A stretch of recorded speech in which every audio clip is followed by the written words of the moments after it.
La Escuela El Arado y el Mar presenta El cielo encapotado anuncia tempestad. El cielo encapotado anuncia tempestad. Y el sol tras de las nubes pierde su claridad. Oligarcas temblar. Horror a la oligarquía. Oligarcas temblar, viva la libertad. La trinchera chavista que pone a temblar a los oligarcas.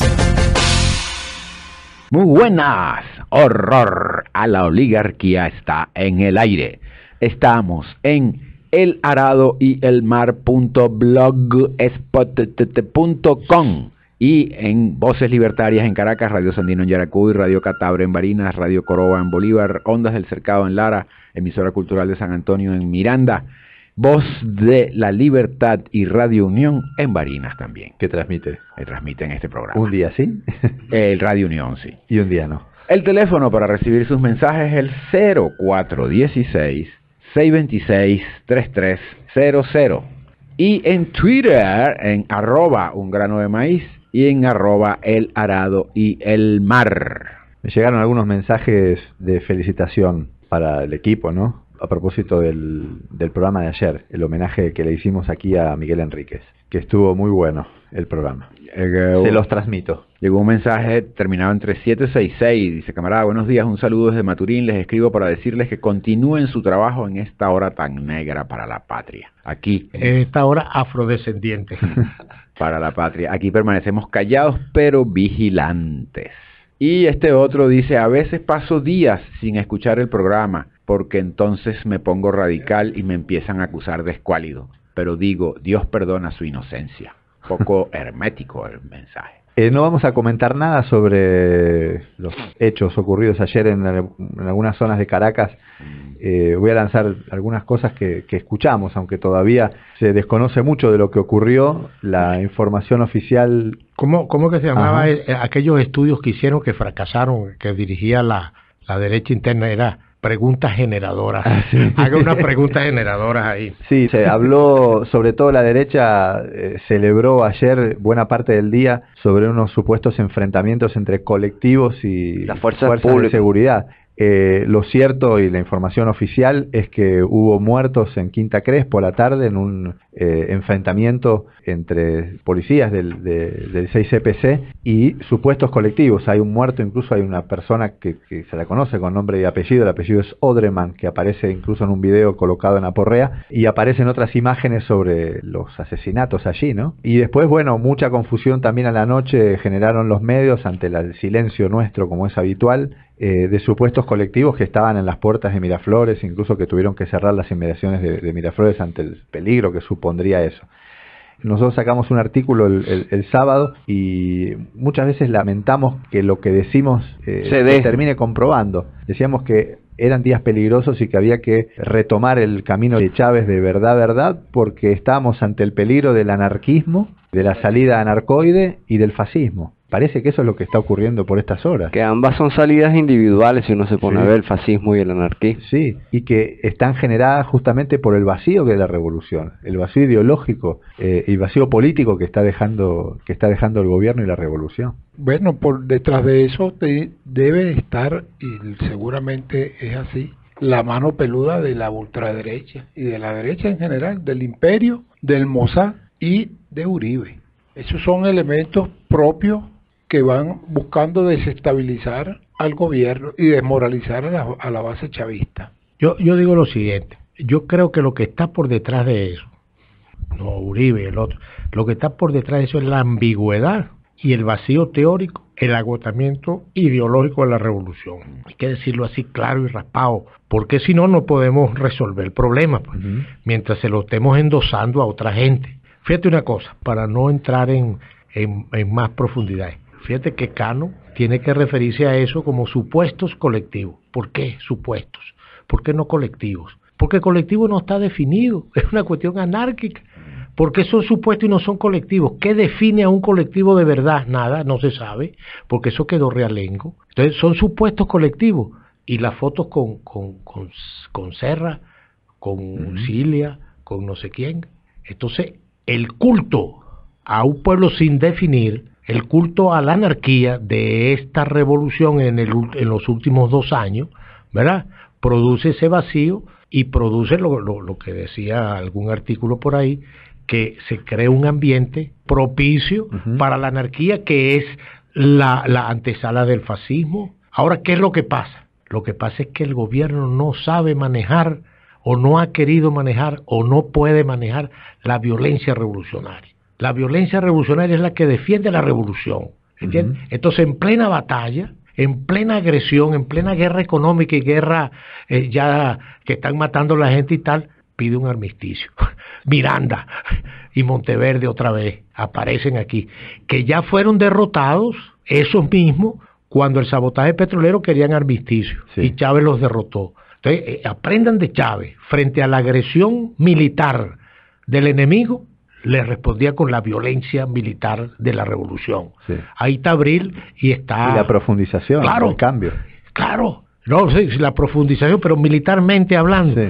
Tú no podías pedir una conferencia de paz cuando el sabotaje petrolero, y estos tipos lo estaban planteando. Eso es historia. Y ahora vuelven a plantearlo. Y ese es el camino más expedito para el fascismo. Muy bien, dicho esto y hecho estos comentarios, vamos a arrancar con el texto rojo de hoy, pero antes vamos a escuchar, estamos cumpliendo, Saturno dice, 47 años de la caída en combate del Che en Bolivia, un audio inédito del Che, escúchenlo.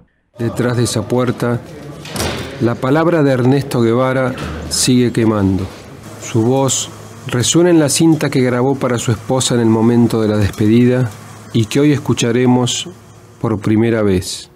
Esto es lo único íntimamente mío e íntimamente conocido de los dos que puedo dejarte ahora. Los heraldos míos. Hay golpes en la vida tan fuertes. Hay golpes en la vida tan fuertes. Yo no sé. Golpes como del odio de Dios, como si ante ellos la resaca de todo lo sufrido se emposara en el alma. Yo no sé. Son pocos, pero son. Bueno, esos eran los parte de los heraldos negros de Vallejo en la voz del Che. El Che anunciándolo, después traficamos otro audio porque ahí sigue, no se escuchaba muy bien en el original, en la película, que la recomendamos. Es una película que hace Tristan Bauer sobre el Che, este director argentino, con material inédito que encontraron en la Academia Militar de Bolivia, donde, entre otras cosas, se encontraron los cuadernos de lectura del Che, del cual Néstor Cohen hizo un libro espectacular, analizando los estudios desconocidos del Che en Bolivia. Vamos, con texto rojo de hoy, rojo, como siempre, subversivo texto que hemos intitulado Regresará el Che, regresará Chávez, regresará la esperanza. El 8 de octubre la humanidad se estremeció de dolor callado. Había sufrido un duro golpe, como aquellos que decía Vallejos. Hay golpes en la vida tan fuertes, yo no sé. Golpes como del odio de Dios, como si ante ellos la resaca de todo lo sufrido se emposara en el alma, yo no sé. Uno de sus mejores hijos caía asesinado en los Andes. Lo contemplaron los indios taciturnos, masticaban en silencio las hojas de resignación, sin comprender, pero sintiendo que una parte de ellos también moría. En esa escuelita apartada se repetía la lección de siglos. Nuevamente la esclavitud dentellaba la luz de la humanidad. Cristo era de nuevo crucificado. Uno se emociona cuando lee estas cosas, cuando las escucha. Se me ocurren algunas cosas para arrancar ayer y vincularlo obviamente al programa de ayer. Creo que deberían ser programas morochos. Gemelos, por lo programas gemelos, el homenaje a Miguel Enríquez y al Che. Y lo primero que a mí se me ocurre decir ante esto es que ante una revolución que es un canto al no se puede, la vigencia del pensamiento del Che y de su lucha y de su historia, de su vida, nos tiene que dar ese corrientazo de una vez por todas, ¿no? Porque si no la revolución está perdida. Corrientazo de que sí se puede. Sí, de que tenemos que rectificar y tenemos que cambiar. Claro. O sea, digo, ¿para qué hace uno estas cosas? ¿Para qué uno recuerda, por ejemplo, al Che hace 47 años? Si no es para ratificar que su pensamiento está vivo, que tiene plena vigencia. Pero fíjate tú, en el caso de Miguel Enrique, en el caso del Che, vemos nosotros siempre detrás la mano de la CIA. La mano de la CIA actuando a través de los gobiernos títeres y los cuerpos y los mercenarios títeres del imperio. En el caso de Bolivia, estaba la CIA metida asesorando al gobierno, y en Chile, cuando Nixon dice que la economía cruja en el gobierno de Salvador Allende. Siempre la CIA está detrás de todos aquellos horrores que pueden ser cometidos contra los revolucionarios y los pueblos humildes. Es su tarea. Pero fíjate, es interesante el Che, porque el Che es el teórico más importante después de Lenin, por decir algo, ¿verdad? En los últimos años. Pues. Sí, o sea, la continuidad de Lenin. Es la continuidad de Lenin. Y cuando digo Che, digo Fidel, Revolución Cubana. Es un binomio, es inseparable. Es un binomio. Entonces, lo importante es, el Che hay que estudiarlo desde dos puntos de vista. Primero, lo que nos dejó de teoría. Y segundo, su vida que soportó esa teoría. Su consecuencia, ¿no? Teoría y práctica. La sustentó, ¿verdad? Ajá. Fíjate una cosa, que ¿por qué es el teórico más importante? Porque resolvió la ecuación que Lenin dejó pendiente, que es la revolución con su parte material, pero su parte espiritual. Y la parte espiritual prevalece, hegemoniza a la parte material. Eso es, no hay la menor duda. Fidel, como lo dice, no se puede crear conciencia con riqueza, sino riqueza con conciencia. Claro. Pero el segundo punto, y ahí nos unimos con el programa de ayer, es que son personas revolucionarias. El revolucionario siempre quiere hacer la revolución. No inventa para no hacerla. No inventa para pactar. Y esa es la gran lección. Y en ese no inventar y en ese querer hacer la revolución, pare la teoría necesaria para eso. O sea, es previo querer, la pasión, que dicho entre paréntesis sería lo que se está perdiendo aquí. Y eleva la moral de la masa. Y eleva la moral de la masa, como dice Saturno. Entonces, el revolucionario siempre quiere hacer la revolución. Y eso comienza desde Cristo. Cristo era un revolucionario. Y uno ve el eco, así como estos científicos, por cierto, Fidel está estudiando a uno de esos, ¿verdad? A Stephen Hawking.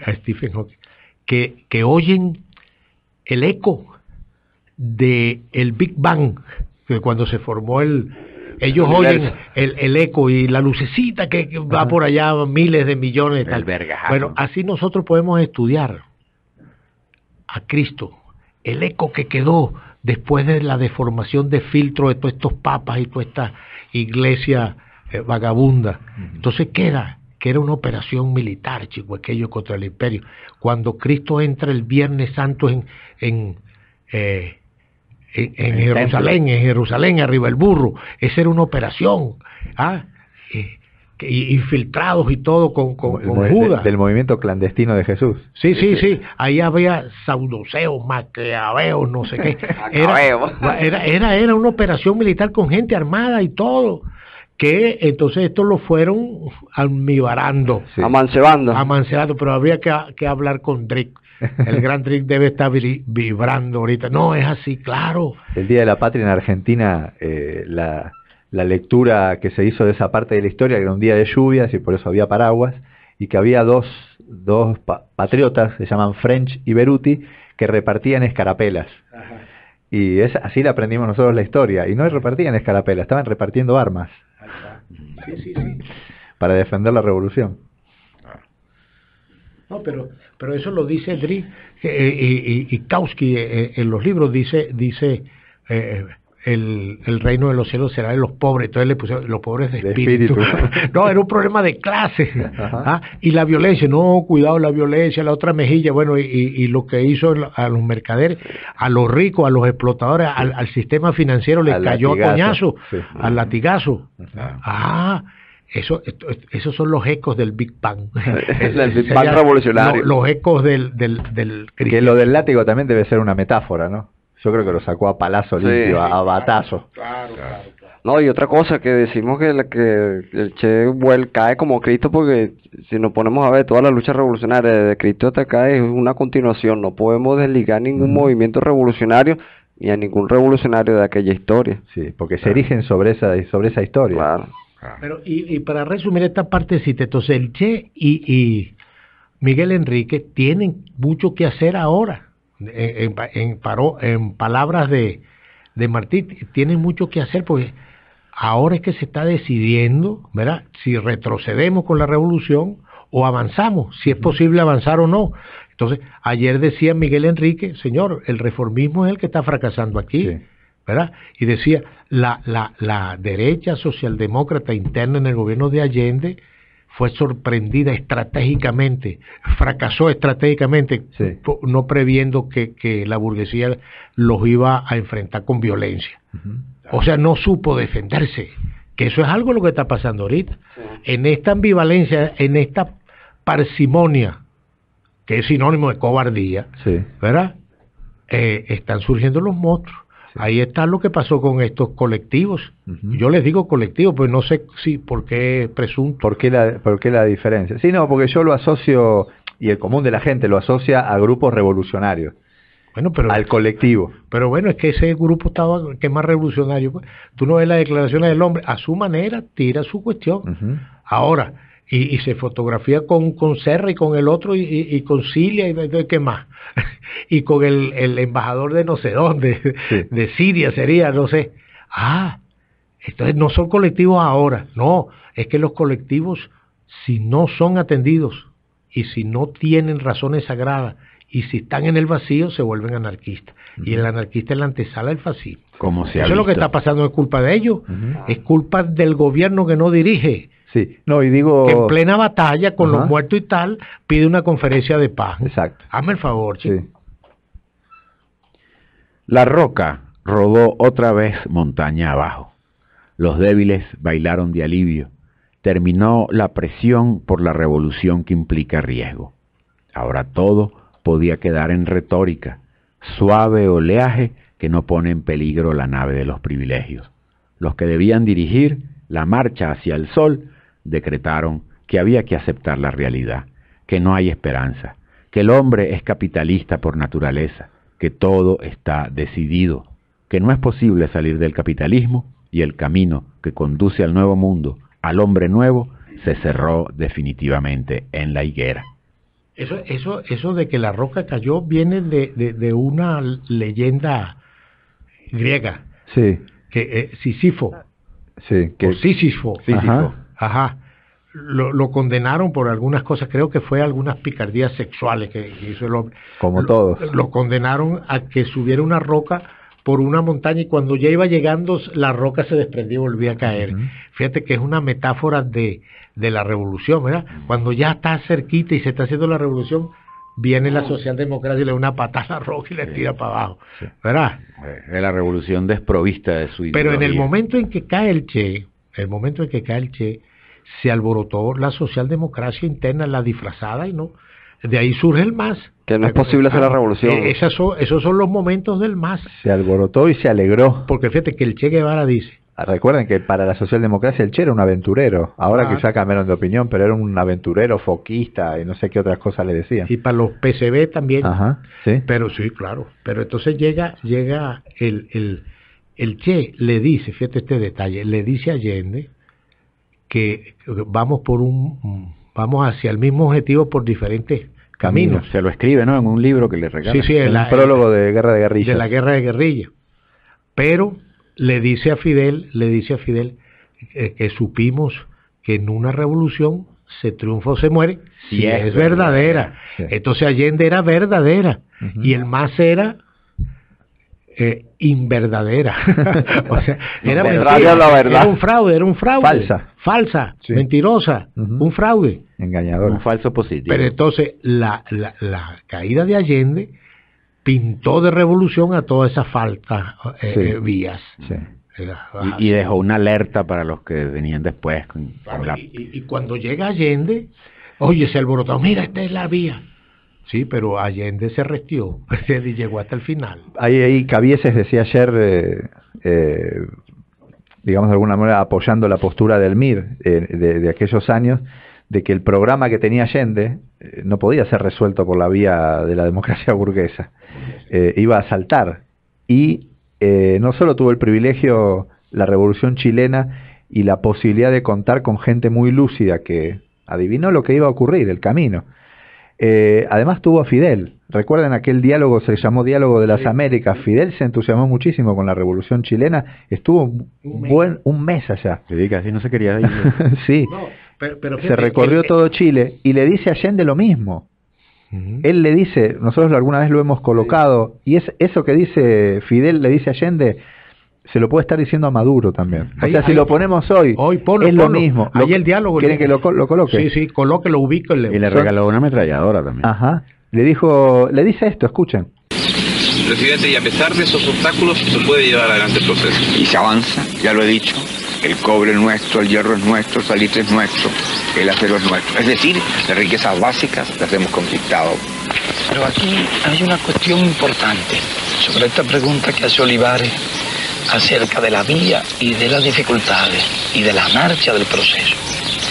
Y es que el pueblo chileno, en virtud de esa tradición, de la estabilidad de sus instituciones, de sus partidos de izquierda organizados, que logró hacer un aglutinamiento de fuerza suficiente para obtener la victoria en el campo electoral y que efectivamente ha emprendido una serie de cambios de estructura muy importantes y algunos de gran trascendencia histórica, como la recuperación del cobre, del salitre, el control de los bancos. Todas esas medidas han afectado profundamente los intereses de los monopolios de Estados Unidos y han afectado también intereses de los sectores oligárquicos del país, entre ellos las medidas de aplicación a mayor ritmo, a mucho mayor ritmo, de la ley de reforma agraria.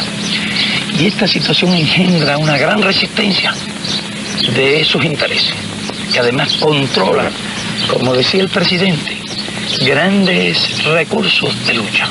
Partidos también tradicionales, con experiencia, habilidad, un control mayoritario de los medios de divulgación masiva, experiencia en el arte de sembrar los temores, de explotar la ignorancia. Todos esos factores constituyen obstáculos formidables.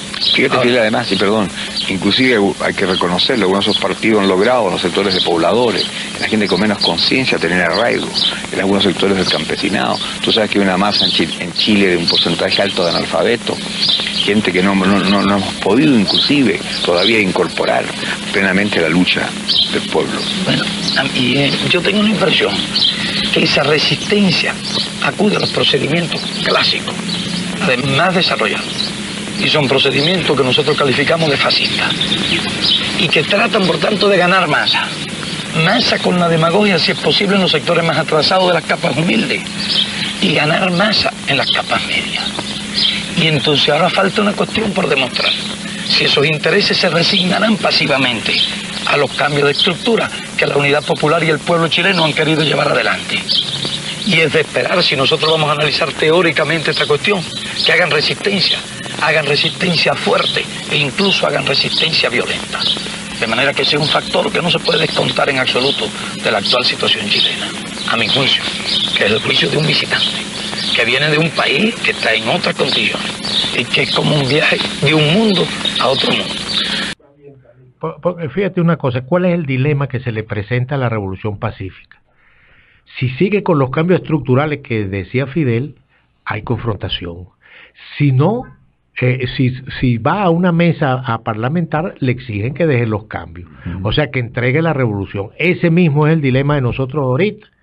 Si vamos a la mesa es a entregar el socialismo, y lo hemos ido entregando y dándole plata a la burguesía, y los tipos no se quedan tranquilos. hasta el punto que cuidado que ahora no aceptan el pacto. Entregar a Chávez. Esto es un espacio patrocinado. Un 5 de marzo, le das acá, hasta Cruel, y le das y le terminamos de dar con estos hijos de puta reformistas. Dale. El 5 de marzo, la humanidad se estremeció de dolor. Había sufrido un duro golpe. Uno de sus mejores hijos, el llamado a romper la maldición del capitalismo, el que se elevó sobre su tiempo y en la madrugada desde la montaña, trajo la esperanza. Caía en un combate sutil pero cruel. El enemigo de la humanidad con maña lo asesinó. La historia se repetía. La luz de la humanidad sufría una nueva dentellada. Bolívar era de nuevo crucificado. La roca rodó de nuevo montaña abajo. Los humildes lloraron y llevaron al altar humilde del rancho a los nuevos santos que ahora acompañan sus anhelos junto a Cristo, Bolívar, el Negro Primero, Guaycaipuro. Las oligarquías cantaron himnos de alegría. Los pusilánimes dieron marcha atrás y dejaron caer las banderas en el lodo. Hay una crisis, chillaron. Y el grito justificó las manos arriba y la bandera blanca frente a un enemigo sorprendido por el regalo. Poco tiempo pasó y el desconcierto abrió las puertas a una nueva sumisión. El capitalismo volvió como retornan los verdugos cuando cesa el peligro. El olvido abrió camino a la desfachatez. La batalla quedó como un eco lejano de una era cuando se creía en un mundo mejor. De allí la necesidad de rectificar. Sí. Si no se rectifica el rumbo y retomamos la bandera de Chávez, que era el socialismo, esa roca terminará aplastando la esperanza. Muy bien, nos vamos a ir con un fragmento de la intervención que tuvo ayer la diputada María León, a quien siempre recordamos, y una de las pocas que recuerda que Chávez fue asesinado. Así que despida.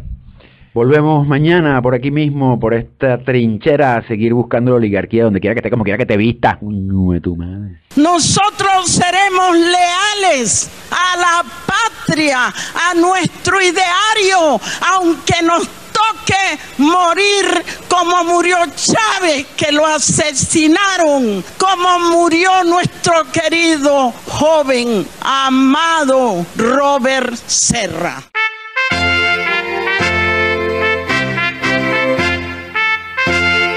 La Escuela El Arado y el Mar presentó El cielo encapotado anuncia tempestad. Horror a la oligarquía. Anuncia tempestad. La trinchera chavista que pone a temblar a los oligarcas. Claridad, oligarcas temblar, viva la libertad.